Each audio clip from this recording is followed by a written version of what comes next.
with Dubois. We'll see what happens, but that's for them to overcome now. And it's a very difficult situation. Daniel Dubois can't fight. Fighters' health and safety is the most important thing. So I felt for Daniel, but Eddie Hearn doesn't sugarcoat the situation. This is the worst case scenario. A heavyweight championship fight now hanging by a thread, on track to just becoming days one of the away. greatest It's such a pugilists turmoil. to ever grace. If Dubois really can't fight, Usyk's team is in crisis mode. For fans, it's heartbreaking. And just when things couldn't feel more uncertain, Oleksandr Usyk is Adam on Smith track to drops a becoming comment one of that the adds greatest even more doubt to the pugilists mix. to ever grace. Dubois is sick and currently being evaluated by the doctor. A replacement is being pursued in the event that he... Adam Smith gets straight to the heart of the matter. Rumors are everywhere. Falling ill right before media appearances. The timing feels way too convenient. The chatter is getting louder. Was this a real issue or something more calculated? And it's not just speculation anymore. Johnny Nelson actually took action to dig into the situation firsthand. Spirit saying, Donnie, you're coming to the press conference. He said, no, I'm letting Daniel do the talking. So this is fresh news, unless you know what, it's a red herring. Unless I'm all right. I'll turn up to fight. I don't know. But what if he doesn't fight? What do we do? It's not the top of the belt. It's still a great belt. Would they be able to... Johnny Nelson provides what seems like confirmation, but instead of clearing the air, it thickens a fog. Dubois skipping the press event due to illness only adds to the suspicions. Why go silent unless there's more going on? And just as the mystery builds, Johnny spots a moment ringside that could flip the whole narrative. He wants to fight the best guy available. He was ready to fight the best guy available, the world champion. So give me the next best guy. Well, this guy, you sure? I mean, you want. Johnny Nelson is clearly shaken, and rightly so. Don Charles was in high spirits just hours earlier, and now Dubois is completely MIA. It feels like a last-minute dropout or a psychological ploy. If Dubois is truly unwell, the promoters are left scrambling. But if it's a smokescreen, what's the real agenda? This isn't some warm-up bout. It's for the unified heavyweight crown. Fighters don't vanish without serious reasons, or a hidden plan. That's when Teddy Atlas steps up with his classic no-nonsense breakdown. Pissed off. I mean, he was a big fight. He's trained very hard. If you don't fight, you don't get paid. And you imagine the cost involved in a training camp, booking places to set the camp up, bringing the sparring partners in, the nutritionists, the chefs, trainers and everybody, and you don't get paid. It's a massive loss. You can't insure it. Or if you do, it costs a fortune to insure, but... Teddy Atlas doesn't hold back. Usyk isn't here for games. If Dubois pulls out, Teddy says the message is crystal clear. Bring on the next challenger. That's what a true champion does. Stays ready no matter what. But wait, Frank Warren's not staying in the background. What he says next could change your entire perspective. Interview 6. Frank Warren sounds more than just frustrated. He sounds like someone who saw this coming. He talks about the brutal financial hit a cancellation causes. Full training camps, top-tier sparring partners, tailored diets. None of it comes cheap. But beyond the cost, it's about missed chances and public backlash. Usyk stayed focused, never once complained. Dubois, in contrast, disappeared, leaving Frank to clean up the media chaos. Fans deserve more. If you're stepping out of a fight at this level, you better be broken, physically or mentally. And just as we wonder what's next, Frank pivots quickly to Dubois' future, almost like the current fight is already history. That's what we're going to do. But Daniel, once he's ready and over his illness, he'll be back into camp and we'll have him out soon. Frank's already mapping out Dubois' comeback plan, barely stopping to explain what really happened here. That alone speaks volumes. The urgency to move on, to spin the story before it spirals, it feels almost rehearsed. And let's not forget, Dubois has done this before. He bailed out ahead of the Joseph Parker announcement too. Now it's happening again. That's not bad luck. That's a pattern. Meanwhile, Usyk shows up, trains hard, faces the cameras. That's what separates the elite from the uncertain. Dubois wanted this rematch to prove himself. Instead, he's being seen as a fighter who now needs protection and easier paths back. If you're built for this level, you step up even if it hurts. You don't hide. And if Frank was playing damage control, wait till you hear what Dubois himself had to say about their first fight. Dubois, or is Oleksandr Usyk the unstoppable force in this story? Daniel Dubois Daniel Dubois has got a lot of demons to revisit, and he's going to revisit them in this fight.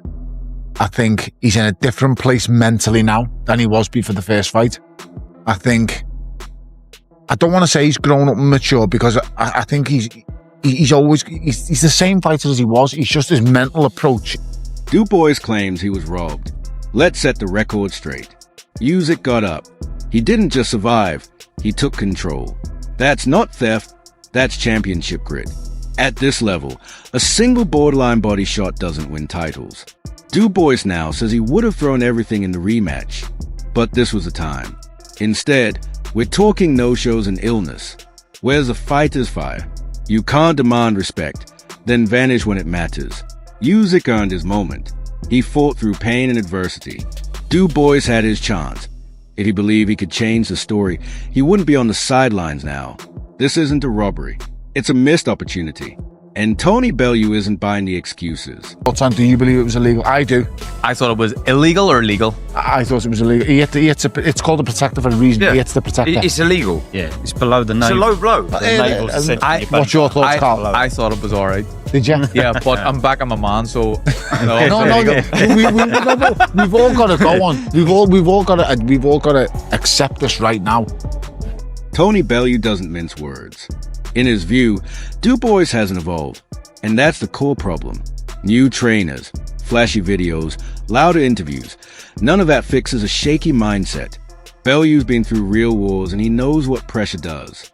Dubois is still haunted by Joyce, by Usyk, by expectation. When tension builds, the cracks show. Bellew touches on something deeper. Fear of damage, fear of failure. And in heavyweight boxing, that's lethal. You can't step in with a fighter like Usyk if you're not mentally unbreakable. Usyk thrives in the fire. Dubois hasn't even sparked a flame. And if Bellew's words sting, his breakdown of that controversial punch seals the deal.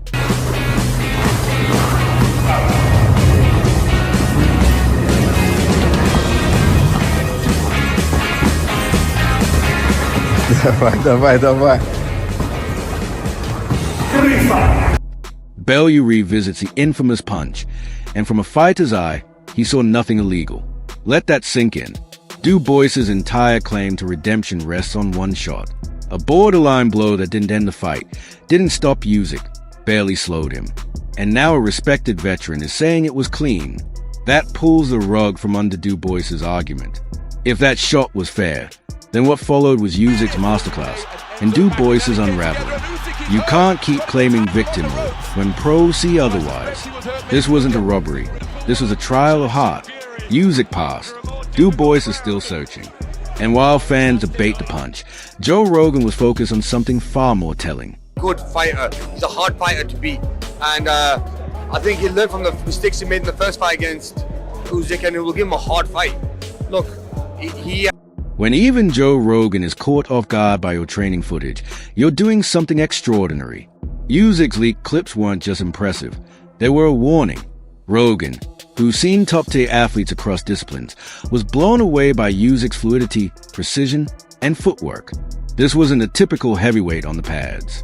This was a technician moving like a lightweight, angle-sharp, footwork surgical. Meanwhile, Dubois missed media events, claimed illness, and faded from view. Usyk was sharpening every tool. That footage wasn't for hype, it was a declaration. Usyk isn't coming to compete. He's coming to dismantle. And if Rogan's reaction wasn't enough, Amir Khan had even more respect to offer. Than he was the first time he fought? Maybe, because a lot of years, 2, 3, yeah. Now I think Daniel grow. Do you think like a boxer, like a man? Yeah. Does he deserve this opportunity, or is there someone else more deserving? Joe Parker maybe, or does Daniel deserve his shot? Yeah, I think Daniel deserve, because Daniel from UK.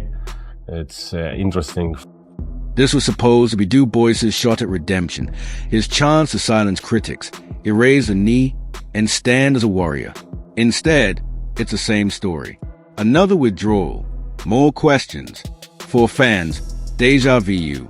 For Usyk, another delay. For boxing, Another disappointment. Usyk doesn't pull stunts. He trains, shows up, and fights. That's what real champions do. Dubois is now seen not for his heart, but for his hesitation. Let's be honest. If you're bailing on 2 major fights in a single year, are you truly cut out for the top? Usyk now holds a massive mental edge. He knows Dubois fears something. The moment, the pain, the pressure. And fans know it too. If Usyk gets a replacement opponent, he'll adapt. He always does. But if Dubois returns, the question won't be about skill. It'll be about spirit. Did he lose it somewhere along the way? Let us know in the comments. Are you still backing Daniel Dubois? Or is Oleksandr Usyk the unstoppable force in this story?